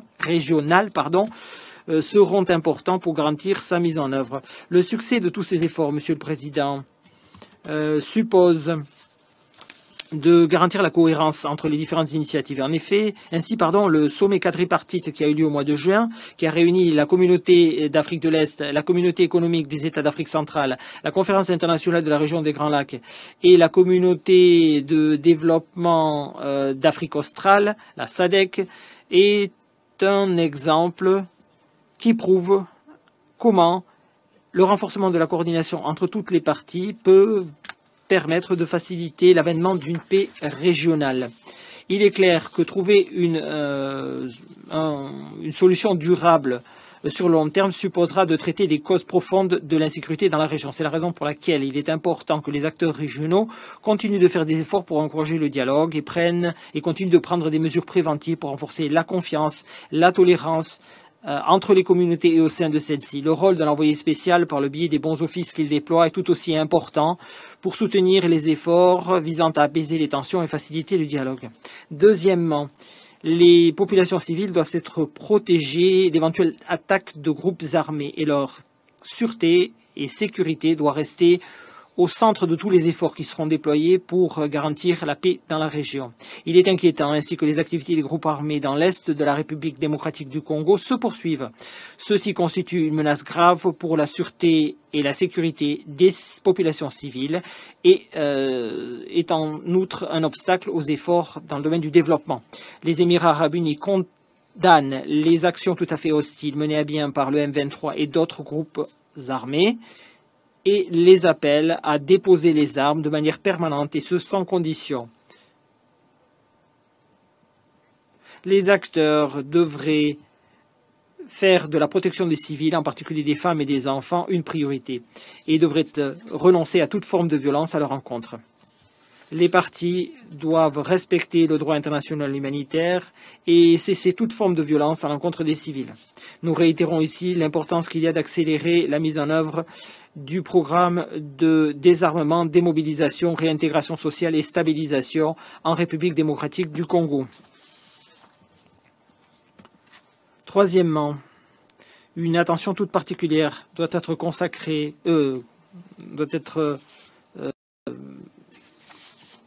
accordée à la situation humanitaire très grave dans la région, en particulier aux déplacements de population qui se poursuivent, qui sont dus au conflit armé et à instabilité qui en outre a été exacerbée par les changements climatiques. Ainsi, selon le dernier rapport du secrétaire général, il y a aujourd'hui plus de 4,7 millions de réfugiés et demandeurs d'asile et plus de 11,6 millions de personnes déplacées à l'interne dans la région des Grands Lacs. Il est également important de lutter contre l'insécurité alimentaire qui est une difficulté grave pour la région. En République démocratique du Congo, plus de 25 millions de personnes souffrent d'une insécurité alimentaire grave. Nous soulignons donc l'importance qu'il y a de faciliter le travail des organisations de l'humanitaire, qui fournissent des services de base, une assistance. Et il est fondamental pour tous les acteurs de veiller à ce que les travailleurs de l'humanitaire et les installations humanitaires soient protégés tel que le prévoit le droit international humanitaire. En guise de conclusion, nous réaffirmons notre volonté de soutenir les efforts régionaux, les efforts des Nations Unies et de tous les autres partenaires, les efforts de soutien à la région des Grands Lacs dans sa recherche de la paix et de la stabilité. Nous soulignons l'importance d'un travail dans la coopération pour les institutions des Nations Unies, de manière à veiller à ce qu'une approche stratégique, intégrée et cohérente soit appliquée pour aider la région à surmonter les difficultés auxquelles elle est confrontée. Il est important que ces institutions travaillent en coopération étroite avec les autorités pertinentes de la région pour préserver les gains obtenus dans le domaine de la consolidation de la paix, notamment étant donné le retrait de la MONUSCO de la République démocratique du Congo. Ici, nous ne devons pas oublier de saluer les efforts de la Commission de la consolidation de la paix et sa mobilisation constante au service de la région. Je vous remercie, Monsieur le Président. Je remercie la représentante des Émirats arabes unis pour sa déclaration. Je donne maintenant la parole au représentant des États-Unis. Merci, Monsieur le Président. Merci, Monsieur l'envoyé spécial Huang Xia, de cet exposé riche en informations. Merci, Monsieur Koolo. Merci, Madame Malimukono, de leurs exposés. Nous nous félicitons de la participation des représentants permanents de la RDC et du Rwanda à la présente séance. Monsieur l'envoyé spécial, les États-Unis se félicitent de tout ce que vous avez fait pour générer un soutien international en faveur du processus de Nairobi et du processus de Luanda piloté par la CAE. En dépit des efforts, la situation sécuritaire dans la région des Grands Lacs demeure déplorable et continue de se détériorer alors que les tensions entre la RDC et le Rwanda grandissent. Il y a 6 mois, lors de la dernière réunion sur la réunion des Grands Lacs, nous avons appelé toutes les parties à agir rapidement pour honorer les engagements issus du communiqué de Luanda, notamment le M23, avec un désengagement après un cantonnement et un désarmement. Les acteurs de la région et les pays de la région ont fait de leur mieux pour aider le processus, mais en 2023, pour l'instant, l'accès n'a pas été possible, ce qui a empêcher le travail important de la MONUSCO et les efforts de DDR. Encore une fois, je rappelle notre appel. Le Rwanda doit immédiatement cesser de soutenir la M23 sanctionnée par le Conseil de sécurité et se désengager du territoire du RDC. Il faut aussi couper tous les liens avec les FDLR sanctionnés par le Conseil de sécurité. Nous appelons les troupes régionales déployées dans l'est de la RDC à, grâce à la communauté d'Afrique de l'Est ou bilatéralement, se coordonner leurs efforts et les efforts de la MONUSCO. Les acteurs doivent éviter toute violation des droits de la personne, toute atteinte aux droits de la personne et autres activités illicites, notamment l'extraction illicite de minerais. Encore une fois, qu'il me soit permis d'exhorter tous les membres du Conseil à éviter de soutenir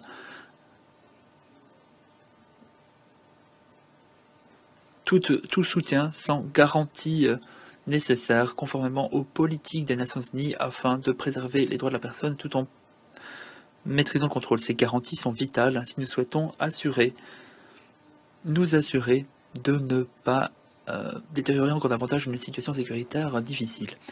Chers collègues, comme nous l'avons entendu aujourd'hui, puisque la région est très instable, la situation humanitaire se détériore rapidement, et ce, à un niveau alarmant.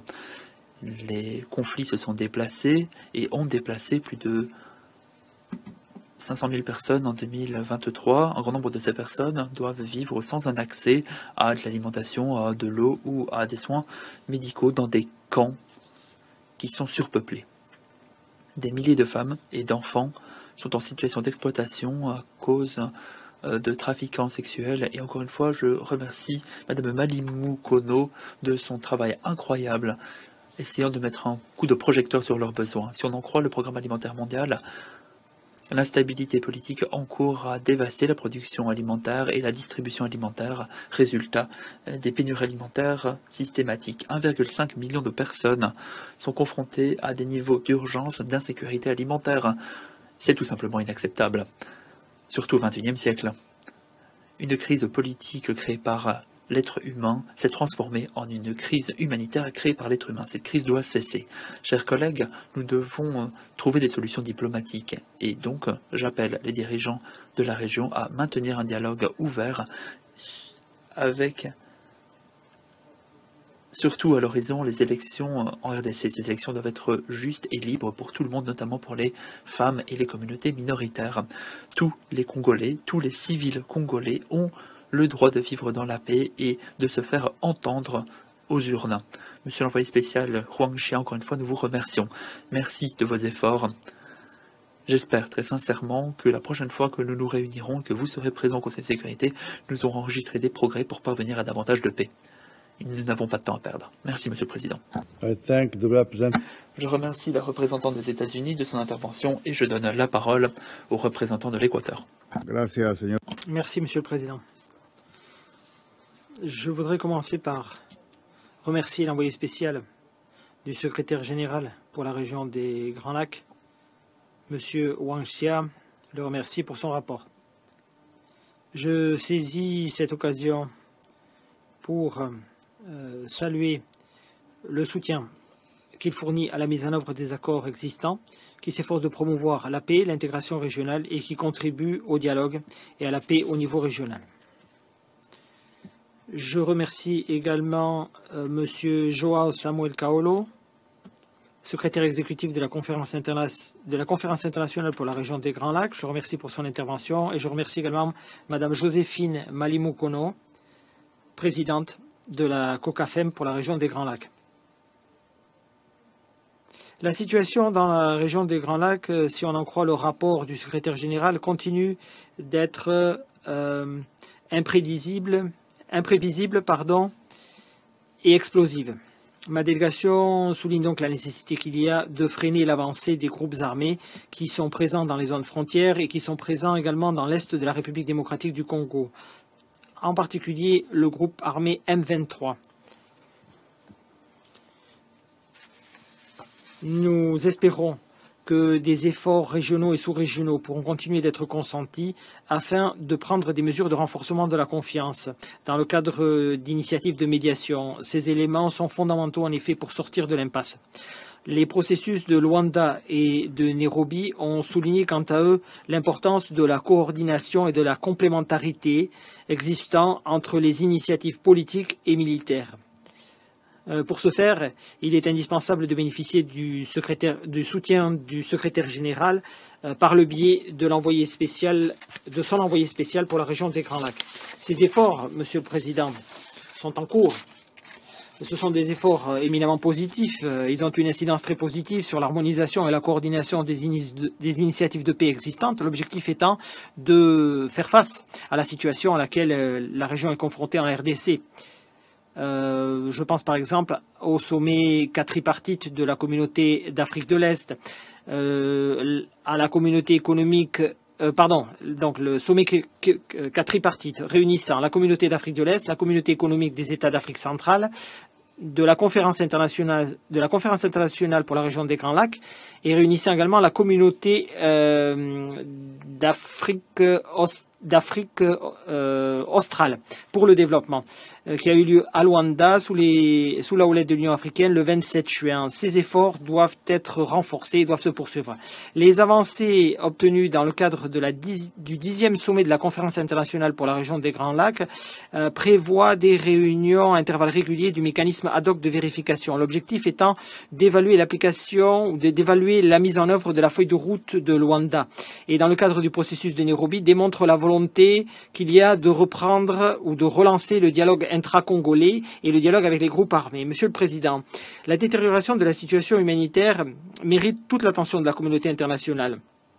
Nous saluons ainsi la réunion de haut niveau, réunion tripartite du 15 mai dernier, qui a été organisée par le HCR, donc qui a réuni le HCR, la RDC et le Rwanda, et qui a permis d'aborder la question du retour des réfugiés, des réfugiés donc ressortissants de ces pays. Il est ici important d'appuyer le renforcement des capacités, qui permettront la mise en œuvre de plans nationaux concernant le programme Femmes, Paix et Sécurité, conformément à la résolution 1325 de l'an 2000.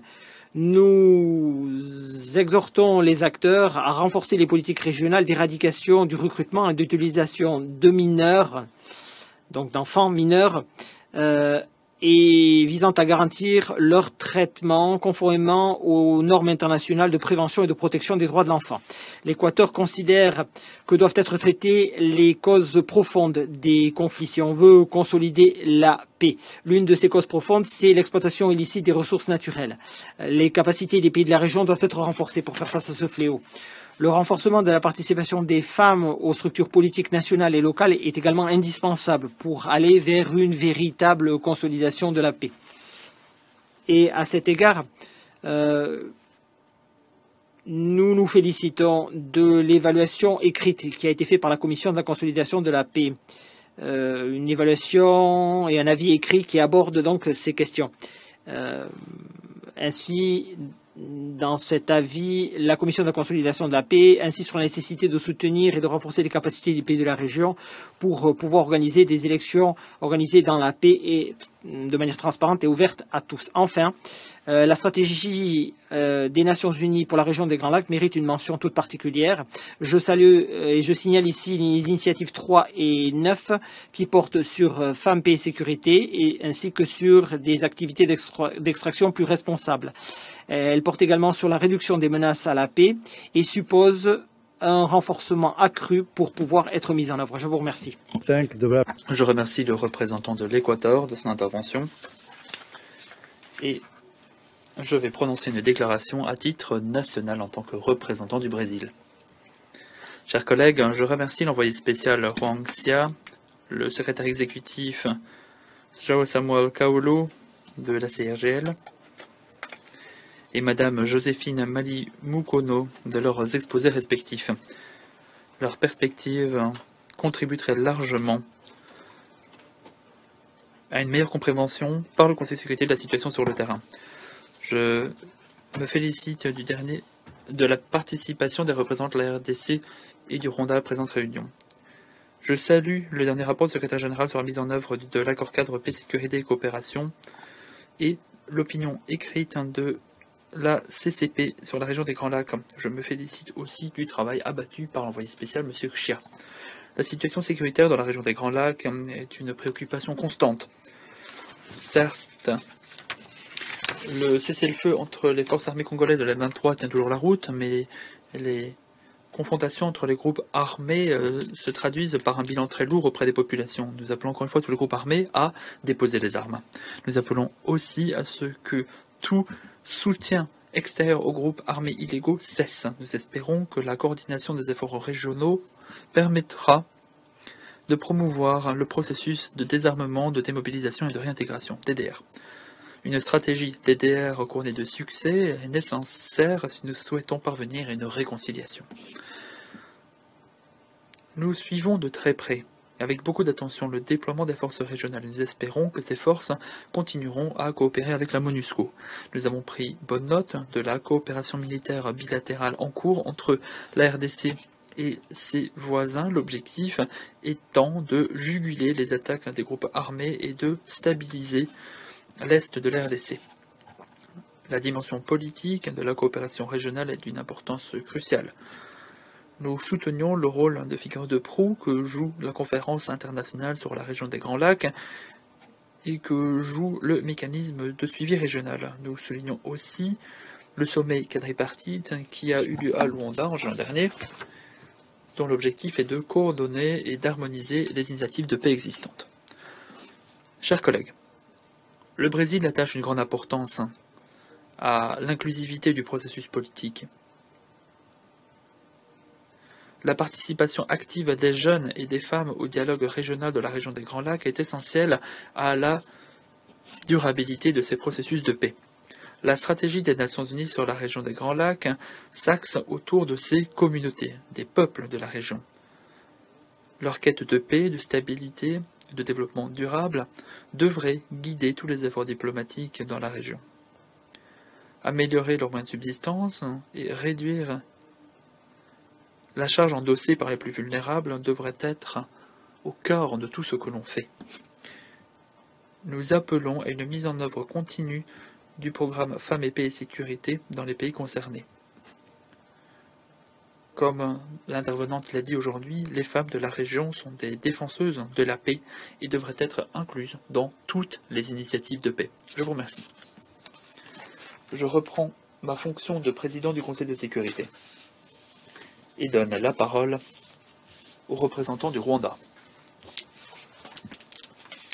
Merci beaucoup, Monsieur le Président. Monsieur le Président, avant toute chose, comme d'autres, qu'il me soit permis de remercier les intervenants et de remercier en particulier l'envoyé spécial sur la région des Grands Lacs, M. Rongxia. Monsieur le Président, cette année, nous commémorons le 10e anniversaire de l'accord-cadre paix, sécurité et coopération pour la RDC et la région.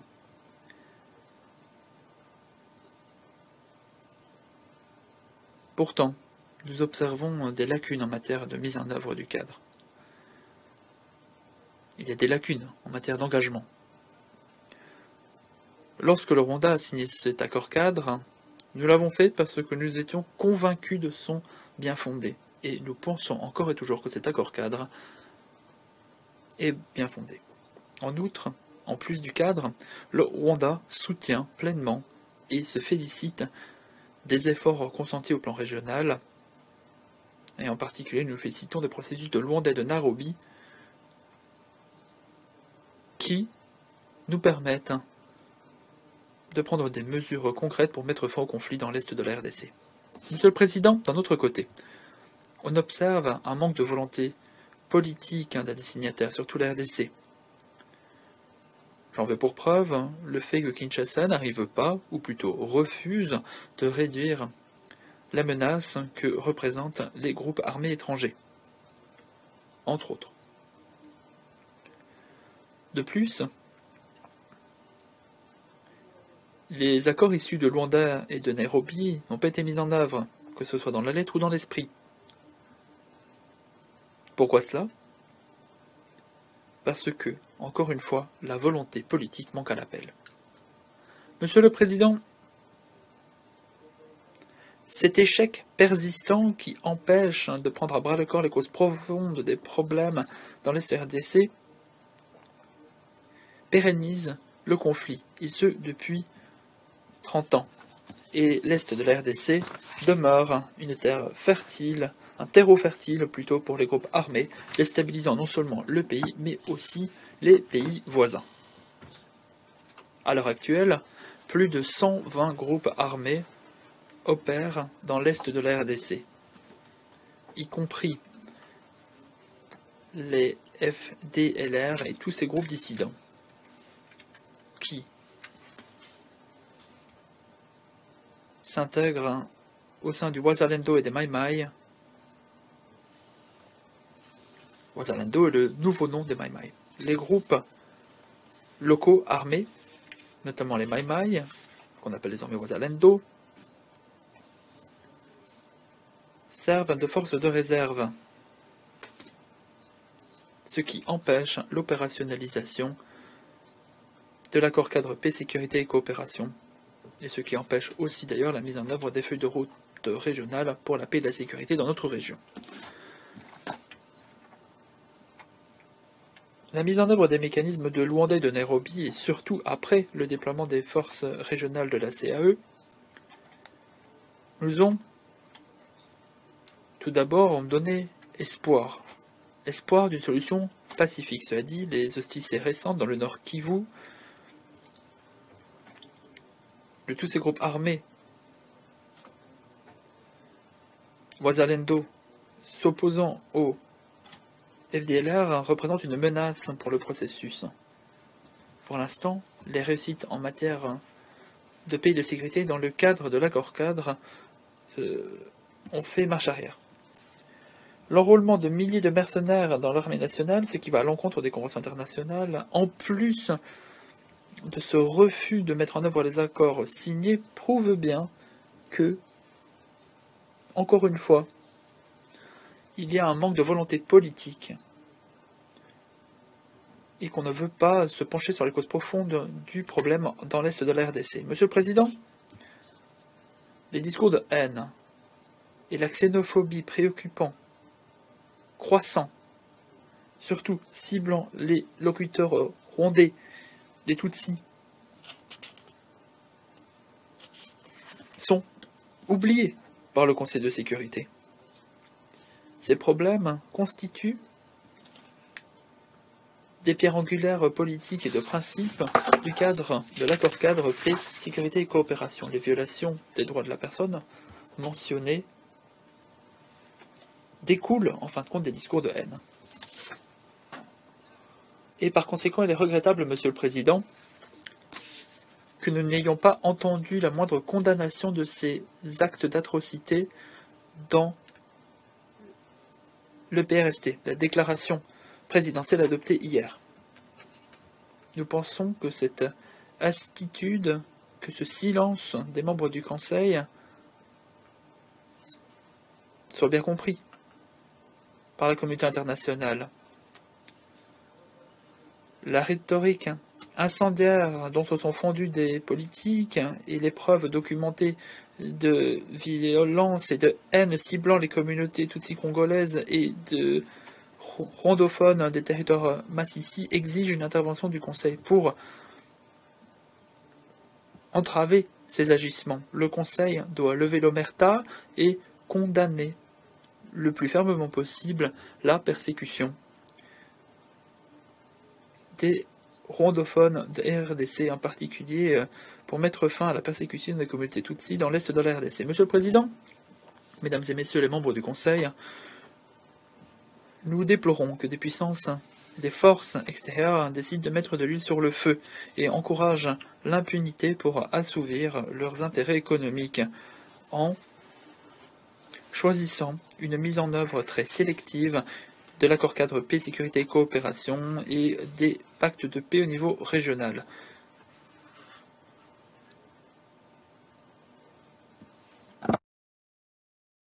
Le cantonnement ne se limite pas à un seul groupe armé, non, tous les groupes armés, qu'ils soient locaux ou étrangers, doivent aussi être cantonnés. Monsieur le Président, la rhétorique autour de la souveraineté et de l'intégrité territoriale de la RDC, sans évoquer même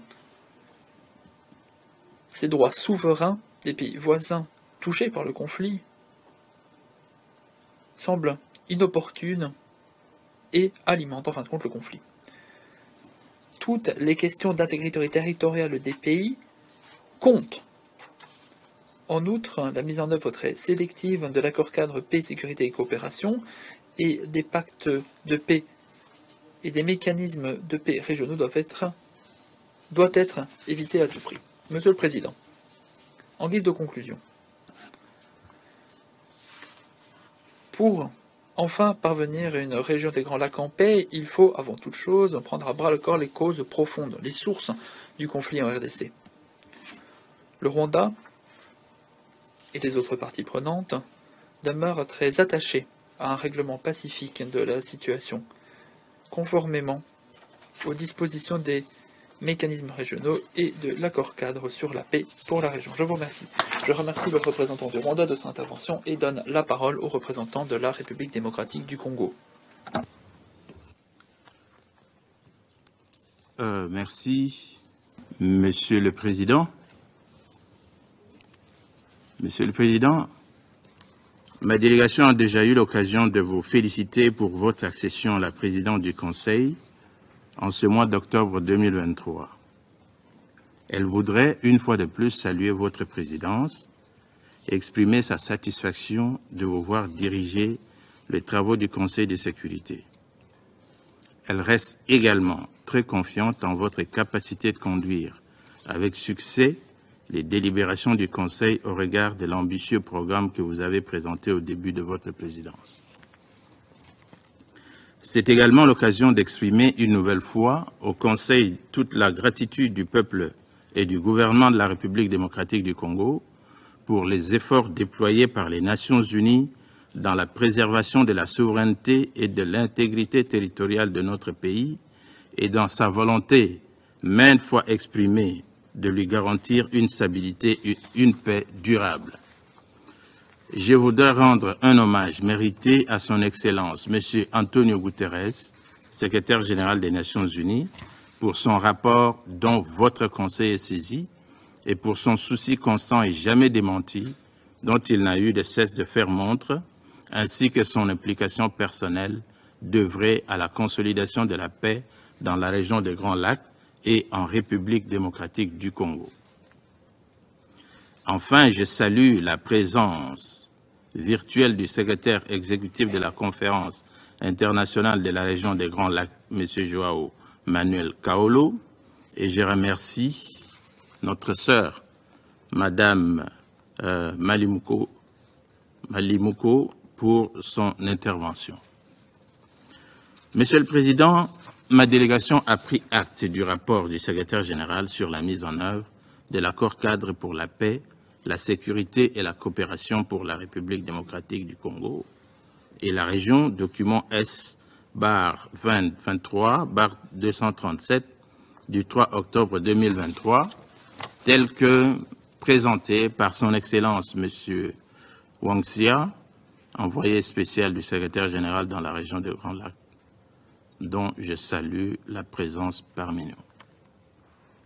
Ce document, qui présente une évaluation à mi-parcours du respect des engagements pris dans l'accord-cadre pour la paix, la sécurité et la coopération pour la République démocratique du Congo et la région, et qui couvre la période du 16 mars au 15 septembre 2023, appelle pour ma délégation des observations qui méritent une bonne attention de ce Conseil en sa qualité d'organe principal des Nations Unies chargé du maintien de la paix et de la sécurité internationale.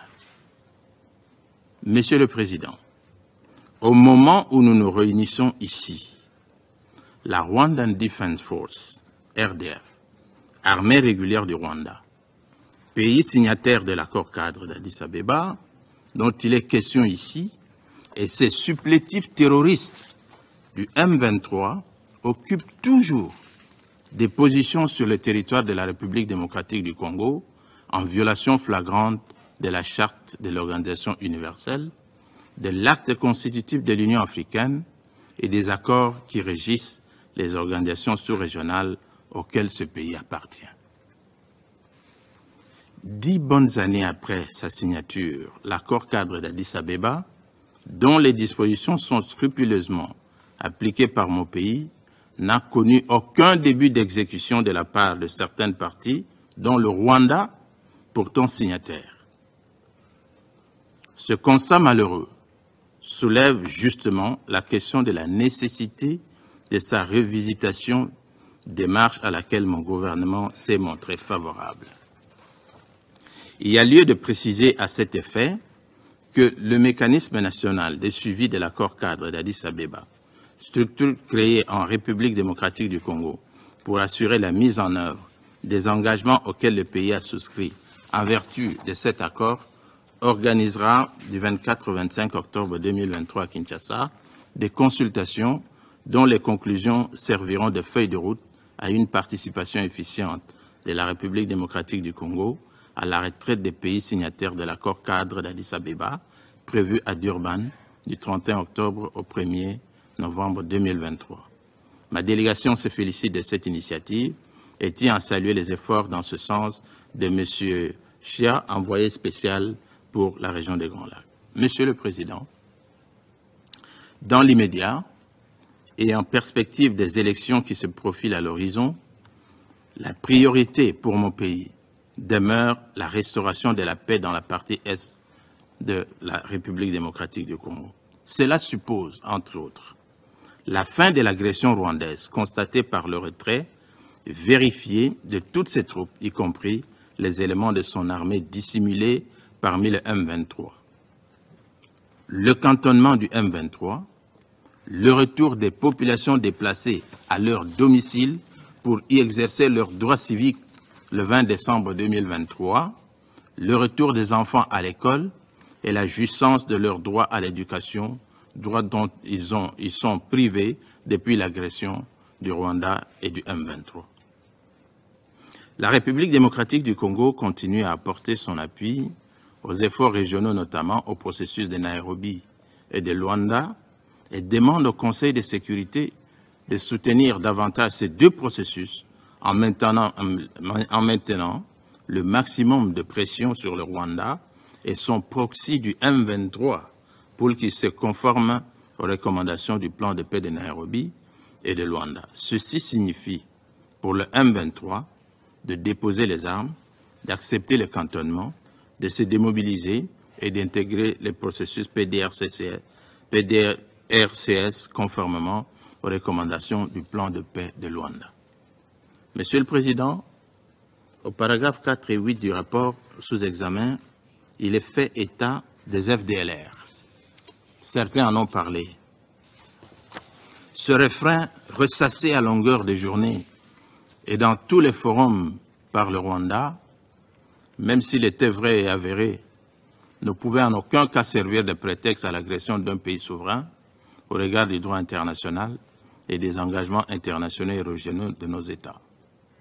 C'est pourquoi je voudrais réitérer ici la proposition constructive de mon gouvernement lancée devant ce Conseil le 28 septembre 2023 par son Excellence le vice-premier ministre Christophe Lutundula Pala des Affaires étrangères et francophonie de mon pays.